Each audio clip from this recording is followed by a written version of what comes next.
안녕하세요. 얼마 전에 영화 한산이 개봉했습니다. 영화의 흥행과 더불어 영화에 등장하는 영웅 이순신 장군과 적장 와키자카 야스하루에 대한 관심도 높아졌습니다. 이러한 분위기 속에서 한산도 대첩과 관련된 다양한 역사적 사실들이 대중들에게 소개되고 있습니다. 그런데 이러한 정보들 중에는 잘못된 정보들도 덜어 있습니다.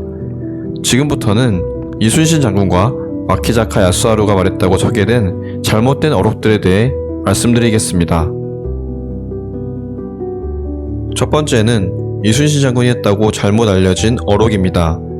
지금부터 소개할 이 글은 아마 한 번쯤 어딘가에서 본 기억이 있을 것입니다. 오래전부터 SNS나 블로그에 감성글로 자주 올라왔었죠. 결론부터 말씀드리면 이순신 장군은 이런 말을 한 적이 없습니다. 그 내용은 다음과 같습니다. 집안이 나쁘다고 탓하지 말라. 나는 몰락한 역적의 가문에서 태어나 가난 때문에 외갓집에서 자라났다.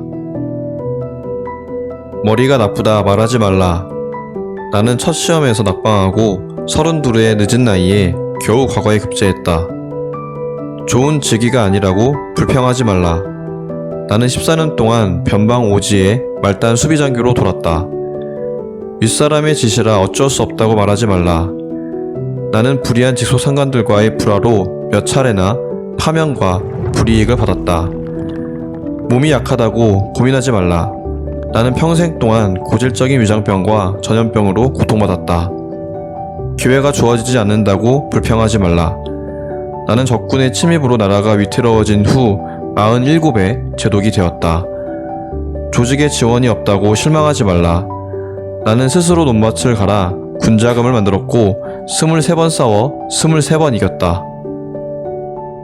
윗사람이 알아주지 않는다고 불만 갖지 말라. 나는 끊임없는 임금의 오해와 의심으로 모든 공을 뺏긴 채 옥살이를 해야 했다. 자본이 없다고 절망하지 말라. 나는 빈손으로 돌아온 전쟁터에서 12척의 낡은 배로 133척의 적을 막았다. 옳지 못한 방법으로 가족을 사랑한다 말하지 말라. 나는 20살의 아들을 적의 칼날에 잃었고 또 다른 아들들과 함께 전쟁터로 나섰다. 죽음이 두렵다고 말하지 말라. 나는 적들이 물러가는 마지막 전투에서 스스로 죽음을 택했다. 이 글을 읽어보면 이상한 부분이 많습니다. 우선 조선시대에 쓰던 용어가 맞나 싶은 용어들이 보입니다. 장교, 위장병, 자본 등등 제가 언어 전문가는 아니지만 이상하다는 느낌을 받았습니다. 두 번째로는 어록에 따르면 12척의 배로 133척의 배를 상대했다고 적혀 있습니다. 이것은 명량해전을 표현한 것인데요. 우선 명량해전에서 조선 수군은 기록상 13척이었으므로 어록에 오류가 있네요. 그리고 일본 수군의 규모는 기록상 명확하지 않습니다. 기록마다 일본 수군의 규모가 다르게 적혀 있거든요. 현재 통설은 일본군의 전선수는 330여 척, 직접 참전한 전선이 133척인 것으로 보고 있습니다. 만약에 이 어록이 진짜 이순신 장군의 어록이면 애초에 일본 수군 규모에 대한 논란이 있지도 않았을 것이고 별도의 통설이 나오지도 않았을 것입니다. 마지막으로 결정적인 것은 이 어록의 마지막에 나는 적들이 물러가는 마지막 전투에서 스스로 죽음을 택했다입니다. 이 문장에 따르면 이순신 장군이 죽은 이후에 이 글을 썼다는 것인데 말이 안 되죠. 따라서 이것은 이순신 장군의 어록이라고 볼 수 없습니다. 그렇다면 이 글의 출처는 어디냐? 이것은 원래 칭기즈칸의 어록으로 알려진 글을 변형한 것입니다. 그런데 재미있는 것은 칭기즈칸의 어록으로 알려진 것도 실제로 칭기즈칸이 한 말은 아닙니다. 그 어록은 다음과 같습니다. 집안이 나쁘다고 탓하지 말라. 나는 어려서 아버지를 잃고 고향에서 쫓겨났다. 어려서는 이복 형제와 자랐고 커서는 사촌들의 시기에 두려워했다. 가난하다고 하지 말라. 나는 들쥐를 잡아먹으며 연명했고 내가 살던 마을에서는 시든 나무마다 시린내, 누린 나무마다 누린내가 났다. 나는 먹을 것을 위해 수많은 전쟁을 벌였다. 목숨 건 전쟁이 내 직업이고 유일한 일이었다. 작은 나라에서 태어났다고 하지 마라. 나는 그림자 말고는 친구도 없는 곳, 꼬리 말고는 채찍도 없는 곳에서 자랐다. 내가 세계를 정복하는 데 동원한 몽골인은 병사로는 10만, 백성으로는 200만도 되지 않았다.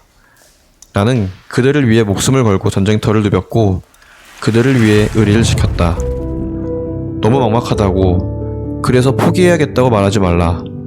나는 목에 칼을 쓰고도 탈출했고 땡볕이 내려쬐는 더운 여름날 양털 속에 하루 종일 숨어 땀을 비오듯 흘렸다. 뺨에 화살을 맞고 죽었다 살아나기도 했고 가슴에 화살을 맞고 꼬리가 빠져라 도망친 적도 있었다.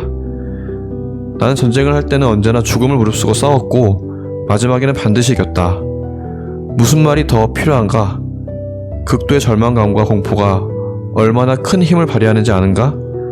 나는 사랑하는 아내가 납치되었을 때도, 아내가 남의 자식을 낳았을 때도 눈을 감지 않았다. 숨죽이는 분노가 더 무섭다는 것을 적들은 알지 못했다. 군사 100명으로 적군 10,000명을 마주칠 때도 포기하지 않았다. 나는 죽기 전에 먼저 죽는 사람을 경멸했다.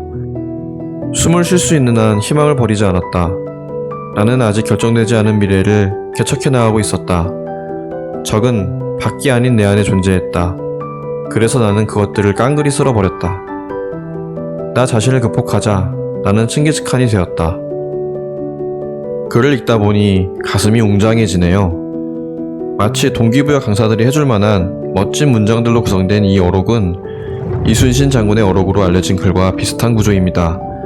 이 칭기즈칸의 어록이 먼저 나오고 나중에 이순신 장군의 어록으로 변형이 되어 대중들에게 알려졌습니다. 이 칭기즈칸 어록은 김종래라는 기자가 독자를 격려하는 내용의 가상의 글을 만들어서 칭기즈칸의 리더십 혁명이라는 책에 쓴 것입니다. 작가의 취지와 다르게 이 글은 일부 무지한 사람들에 의하여 진짜로 칭기즈칸이 한 말이라고 잘못 전파되어 왔습니다. 자, 그러니까 정리하자면 어느 기자가 칭기즈칸의 리더십 혁명이라는 책에 쓴 독자를 위한 격려글이 진짜 칭기즈칸 어록이라고 잘못 전파되었다가 나중에는 이순신 어록으로 둔갑하여서 대중들에게 전파되고 있는 것입니다. 이순신 장군 어록으로 잘못 알려진 것이 또 있습니다. 이거는 너무 황당한 수준인데요. 영화 명량을 보면 전투를 준비 중인 이순신 장군이 다음과 같은 대사를 하는 것을 볼 수 있습니다. 만일 그 두려움을 용기로 바꿀 수만 있다면 말이다.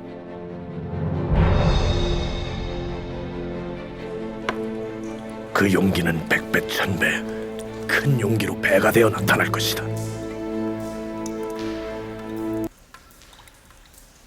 의외로 이 영화의 대사를 실제 이순신 장군이 한 것으로 오해하는 분들이 많은 듯합니다. 연예인 인터뷰, 블로그, 책에서 이 대사를 이순신 장군이 실제로 한 말로 오해하는 글들이 종종 보이기 때문입니다. 하지만 이 어록은 어디까지나 영화에 나오는 대사이고 실제로 이순신 장군이 한 말이 아닙니다. 다음으로는 한산도 대첩에서 이순신 장군에 맞서 싸운 일본군 장수 와키자카 야스하루에 대한 어록입니다. 와키자카 야스하루는 한산도 대첩 이전에 용인 전투에서 1600명의 병력으로 수만 명의 조선군을 이긴 적이 있었던 유능한 장수였습니다.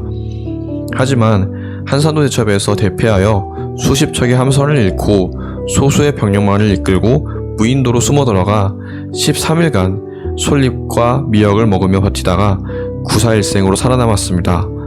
따라서 장수 개인으로 보자면 와키자카 야스하루에게 한산도 대첩은 매우 뼈아프고 치욕적인 전투였을 것입니다. 이 와키자카 야스하루가 이순신을 떠올리며 했다는 유명한 어록이 인터넷에 사실인 것처럼 떠도는데요. 결론부터 말하면 이 어록은 출처를 알 수 없는 지어낸 말입니다. 그 어록은 다음과 같습니다. 내가 제일 두려워하는 자도 가장 미운 자도 이순신이다. 가장 좋아하는 이도 흠모하고 숭상하는 자도 이순신이다. 가장 죽이고 싶은 이도 이순신이며 가장 차를 함께 마시고 싶은 자 또한 이순신이다. 다시 말하지만 이 글은 출처가 없습니다.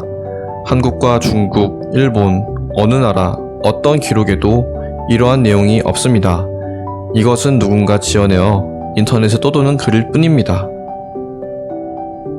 여러분, 역사에 대해서 전혀 관심을 갖지 않는다면 인터넷에 떠도는 가짜 역사에 속아 넘어가기 쉽습니다. 가짜 역사, 가짜 어록을 진짜인 양 떠벌리는 삼류들이 판을 칩니다. 심지어는 학교나 학원의 일부 역사 선생님들조차도 가끔씩 가짜 역사, 가짜 어록, 본인들의 뇌피셜, 정사가 아닌 야사들을 진짜라고 학생들에게 가르치는 것이 현실입니다. 역사에 조금 더 관심을 기울여서 가짜 역사, 가짜 어록들에 넘어가지 않도록 합시다. 그러한 잘못된 지식에 대해서 다루는 영상들을 앞으로도 계속해서 만들겠습니다. 시청해주셔서 감사합니다.